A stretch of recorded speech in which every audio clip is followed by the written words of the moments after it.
Elon Musk wants to build a city on Mars, not a research station, not a couple astronauts planting a flag and coming home. City.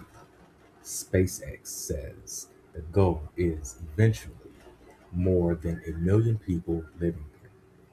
Jeff Bezos has his own version of that future. Blue Origin says it wants millions of people living and working in space.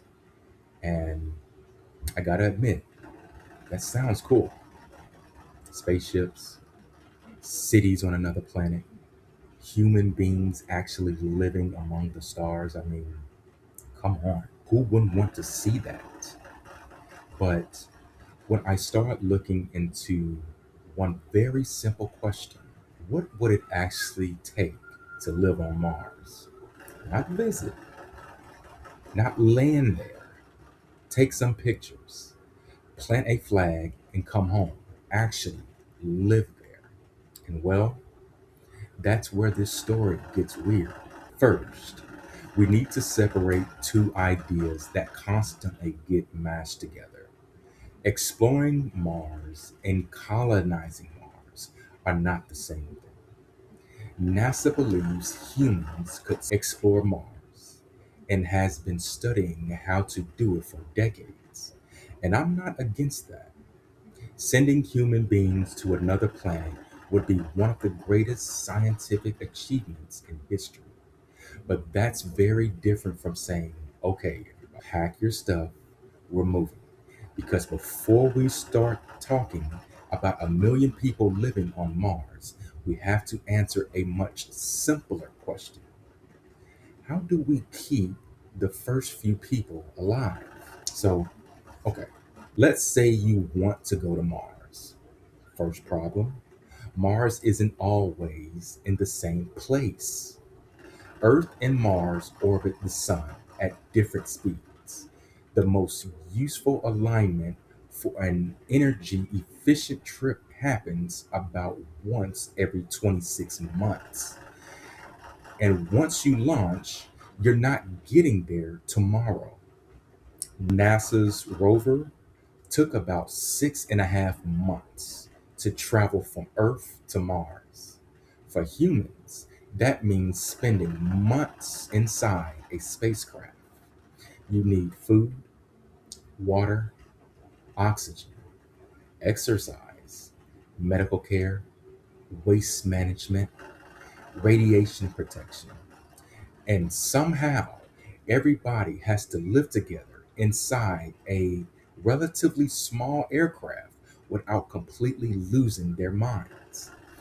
NASA identifies 5 major hazards for human spaceflight: radiation, isolation, and confinement, distance from Earth, changes in gravity, and hostile or closed environments. A trip to Mars gives you basically all of them. And that's before you've even arrived. Then there's gravity.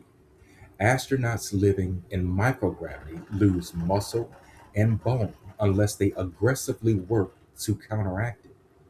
Mars does have gravity, but it's only about 38% of Earth's gravity. And here's where we run into something you're going to hear a lot in this story. We don't know what spending your entire life at 38% gravity would do to the human body. Could humans adapt? Maybe. Would exercise help? Probably. But what happens if you're born there?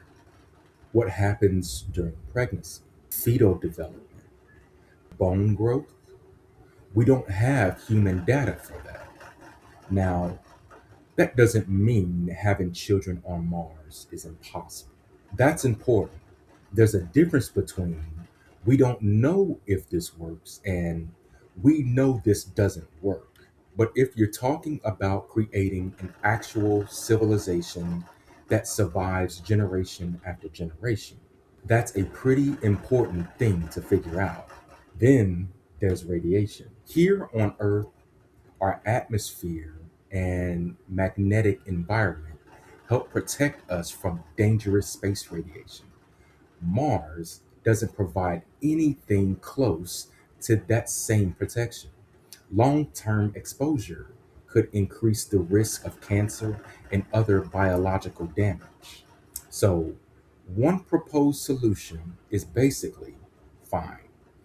We'll build underground, theoretically, yes, Martian material above a habitat could help shield people from radiation. But think about what we just did. We traveled millions of miles across space to build pressurized tunnels underground because going outside could expose us to dangerous radiation.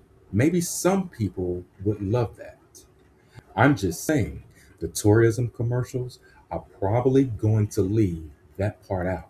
And when we get to the dirt, Martian soil contains chemicals called chlorates. You don't need to remember that word. What matters is that they can be hazardous to human health and could complicate attempts to use Martian soil and water for things like agriculture. But I want to be careful here because this is where criticism can get exaggerated. You'll sometimes hear Martian dirt described like touching one grain would instantly kill you. That's not what evidence says. The danger depends on the amount and type of exposure. So, Martian soil isn't some magical poison that automatically makes settlement impossible. But it is another problem that has to be managed. And we're starting to build a pretty long list because you also need air. Martian technically has an atmosphere, but calling it air is being extremely generous. It's overwhelmingly carbon dioxide, and the atmospheric pressure is only a tiny fraction of Earth's. Humans can't breathe it. But here's something pretty incredible. We've already made oxygen on Mars. NASA's MOXIE experiment aboard the Perseverance rover demonstrated that oxygen can be extracted from carbon dioxide in the Martian atmosphere. That's real.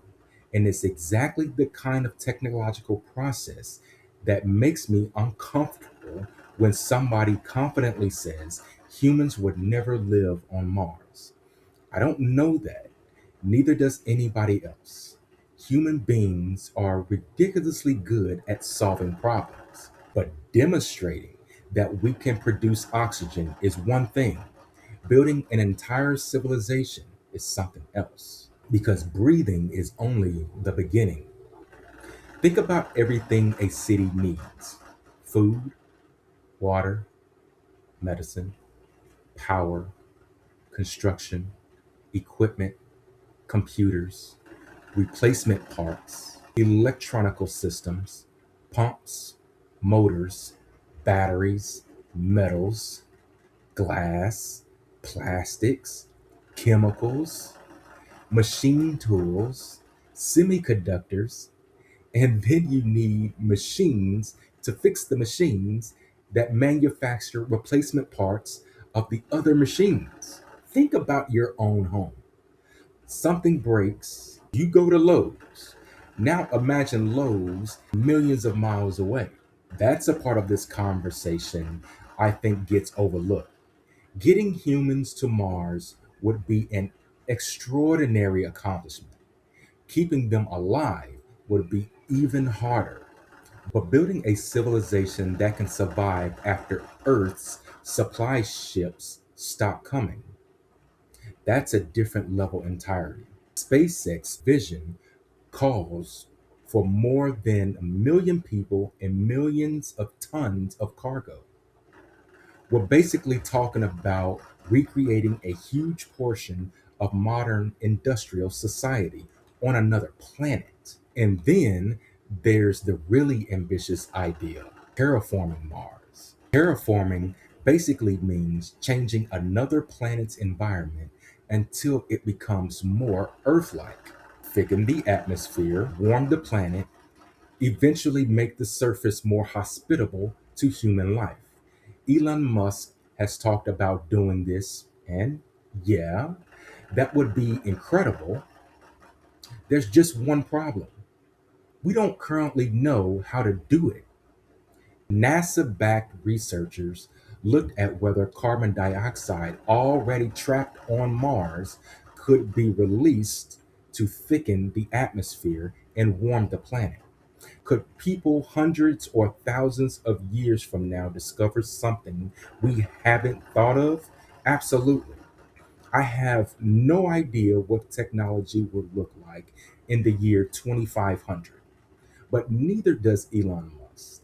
Maybe future humans invent something. When Elon says maybe future humans invent something, that is not evidence that we currently have a workable plan. It's speculation. Now, here's where I think we need to give the other side some due, because it would be really easy to stop here and say, see, these billionaires are crazy. Space colonization is nonsense. But that's too easy. And frankly, it ignores what SpaceX has actually accomplished. Reusable rockets are real. Commercial crew flights are real. SpaceX carries astronauts to the International Space Station. Its rockets launch satellites, scientific missions, and natural security payloads. The company has become a major part of America's space infrastructure. Blue Origin is developing rockets, lunar technology, and other space systems too. So there is a legitimate argument for thinking big. Maybe ambitious goals are exactly how technology advances. Maybe nobody invents reusable rockets, but says, hey, let's make the old rockets 5% better. Sometimes you need people willing to try something that sounds ridiculous. There's another argument. Earth isn't indestructible. Asteroid impacts happen. Supervolcanoes exist. Eventually, the sun makes Earth uninhabitable, although incomprehensible timescale. So, becoming a multiplanetary species could theoretically provide some protection against certain existential threats. That's not a stupid argument. And if technology developed for Mars, giving us better energy, system recycling, robotics, medicine, or other technologies here on Earth, then great. I'm all for it. But accepting that argument doesn't mean we stop asking questions. Elon Musk isn't somebody writing science fiction in his basement. Jeff Bezos isn't just posting his dreams on Reddit. They are two of the wealthiest and most powerful people alive. And their space companies don't exist completely separate from the government. SpaceX has received billions of dollars through federal contracts.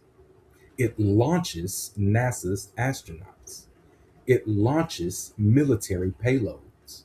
Starlink has become important communication infrastructure around the world.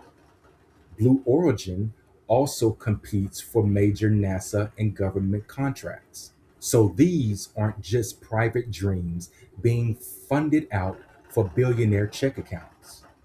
They're companies increasingly interested in public money, national security, and America's space program.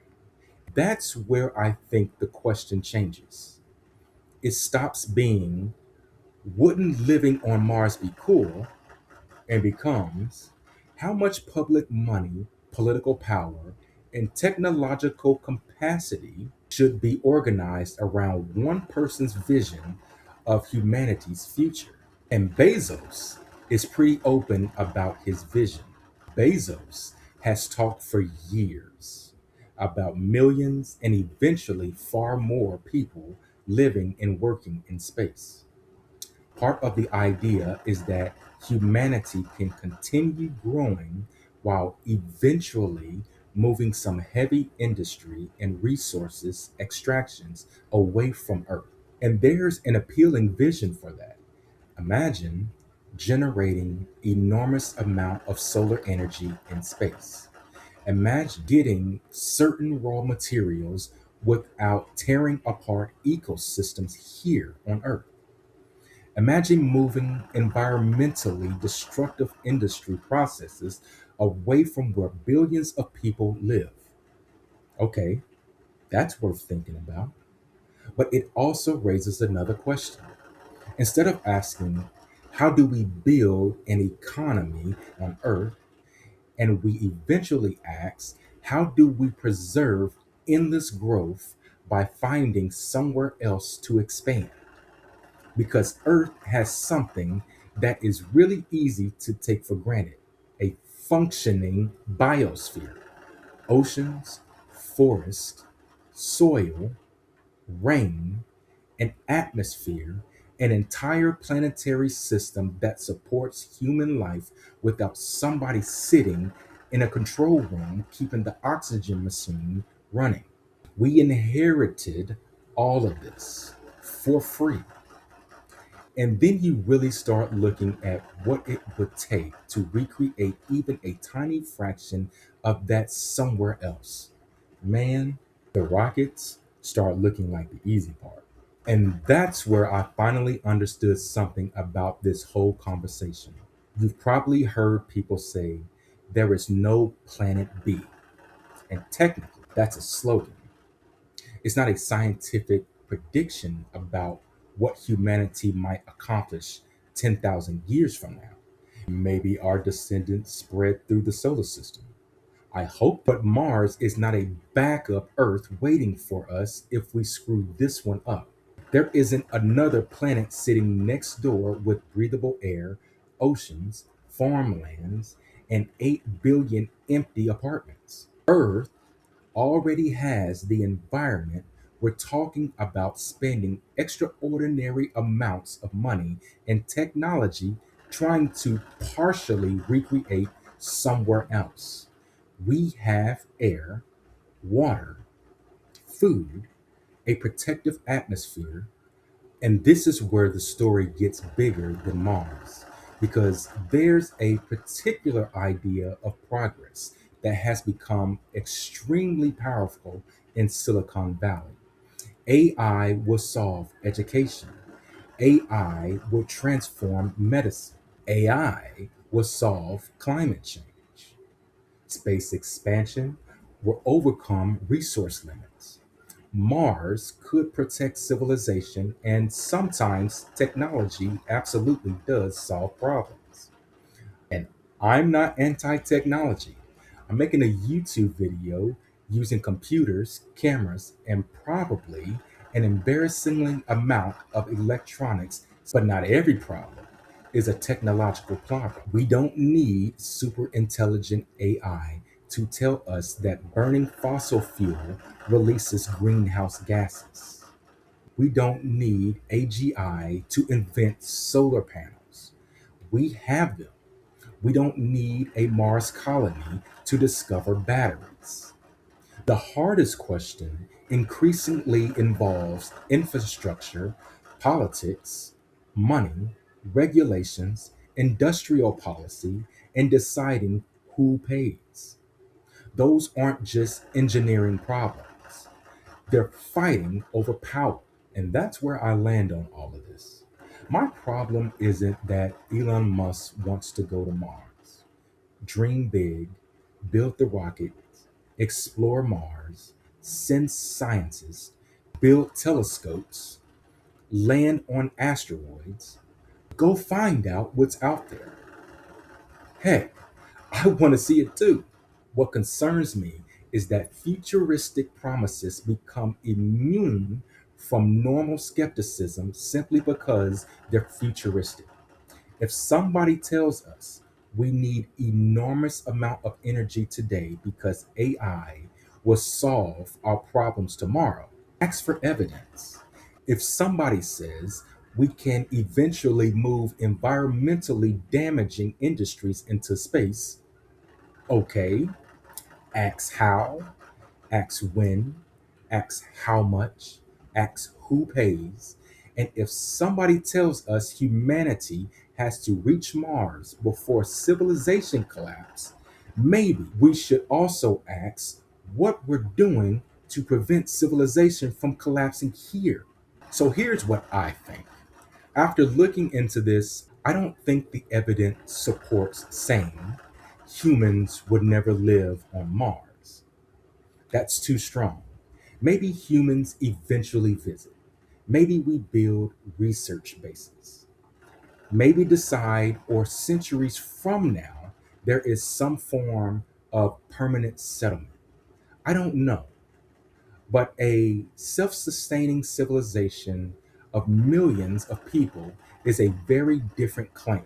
There are enormous scientific, medical industries, and economical problems standing between us and the future.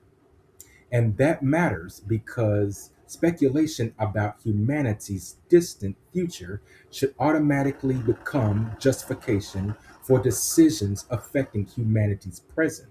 Earth isn't the waiting room. This isn't the planet we use until the good one opens up. This is the good one. Maybe the mark for a advanced civilization isn't simply becoming powerful enough to leave its planet.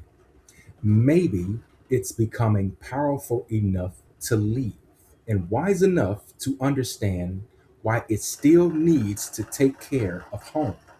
Because right now, there is no planet B. There is just this